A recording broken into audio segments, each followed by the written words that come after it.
the alt-right, they really believe that this was a part of the Antifa movement, the Antifa civil wars, the looming civil wars that is coming, Civil War 2.0.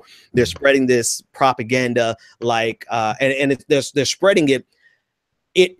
It even reached Fox News, right? Before the Texas shooting on Sunday, Fox News on Friday said that that with a question mark, clearly, will the Civil War begin, the new Civil War 2.0 start on Saturday. And then you have some people who are taking this incident in Texas and saying that this guy who was a former U.S. Air Force, this guy who formerly taught Bible study, was actually a far leftist socialist who, went into the church to kill them because they were Christian. Despite the fact that the Department of Protective Services and our public safety, rather, in Texas said that this had nothing to do with race, this had nothing to do with religion, this had everything to do with domestic violence.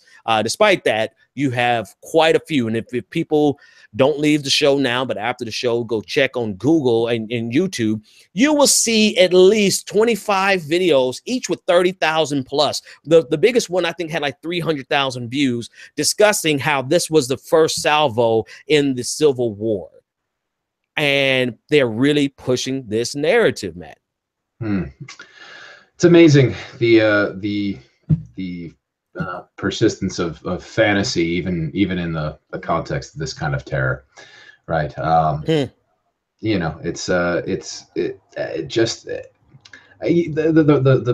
becomes so difficult to talk about, in part because I have trouble believing that the people sort of pushing it actually believe this. I don't, because people watch it doesn't mean that they don't see through it in some way, but we certainly know there's lots of people who don't. And the ability, the sort of ways in which cognitive dissonance gets worked out in this sort of situation is, we can add it to the list of depressing elements of it, right? This is, basically it only seems to emerge from a world in which, somebody is so convinced that the only danger is this sort of vague Muslim threat or something like this, right? They see evidence firsthand that their own culture can be, completely capable of doing all the things that they were attributing only to these others.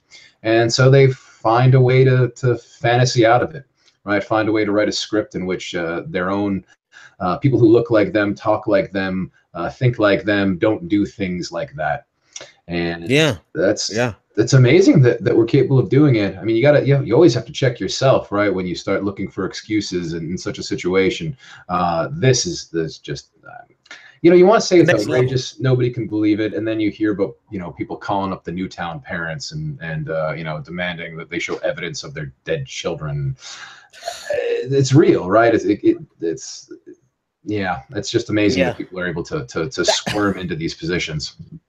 So you've actually hit on multiple levels of this, right? And I think you've encapsulated all of the angles that I wanted to talk about on this before we move on to the DNC.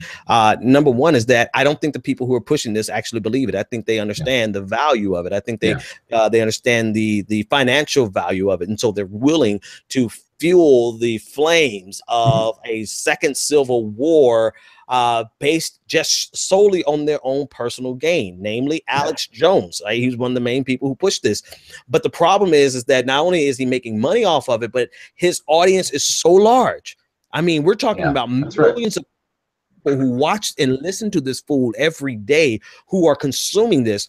And the terrifying part about this is the second thing that you talked about is that people are willing to contort themselves into all types of positions to dispel with any possibility, ever having to grapple with any possibility that somebody like them committed a crime.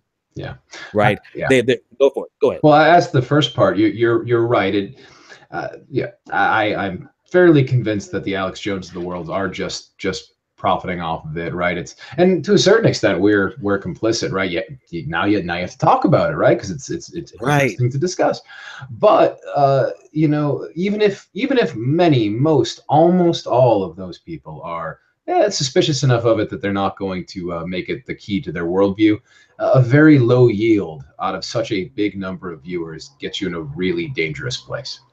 Exactly, Matt. And that's the next thing, is that even out of millions of people, even if 100 of them act out on this, because the FBI last week reported that you have far right groups who are spreading, and not just far right groups, but just conservatives are spreading material online on how to make weapons, how to make homemade weapons, how to make explosives. Right? They are actually preparing for a second civil war. And what this creates is even it creates a hysteria. So even if nobody actually attacks them, right, they are so worked up and riled up by their own propaganda, like they're literally preparing to fight their own shadow. But as a result, they're going to run into a situation that end up hurting somebody, killing somebody. And that potentially is going to further us down the road towards an actual conflict in the future, somewhere in a distant future. But it's their own hysteria that is driving them to do things like we saw in Charlottesville, where Heather Heyer was killed by a white supremacist. Yeah, no, it even if it doesn't in the immediate result in anything specific, yeah, it certainly raises up tensions, right? Once people prepare for these things, they start seeing the things that will allow them to take action, right? And it works, right? I mean, low yields, we wouldn't have spam if there wasn't a low percentage of people who made terrible decisions, right, and believed ridiculous things, right? It's sort of the same economics of it, right? If you've got millions of people, only takes a very small percentage to get you enough to start building up a really big problem. So yeah. Right. You really have to consider the organizing ability of these people and their ability to get, I don't know, 10, 20, 30 of their friends to believe the same thing. All of them have their access to guns like never before. Depending on what state they may even have a criminal background and still could get access to guns by virtue of the honor system. They just, check off and say they've never really been convicted of any crime in Texas, and then they can get a gun. And so that becomes a threat to the lives of so many people, whether or not they ever get to their deranged goal of dying victoriously in the second Civil War. Whether or not they get to that, they end up hurting a jihadi rhetoric. There is I think telling and interesting. It does. There is a fanaticism that you're describing. Yeah.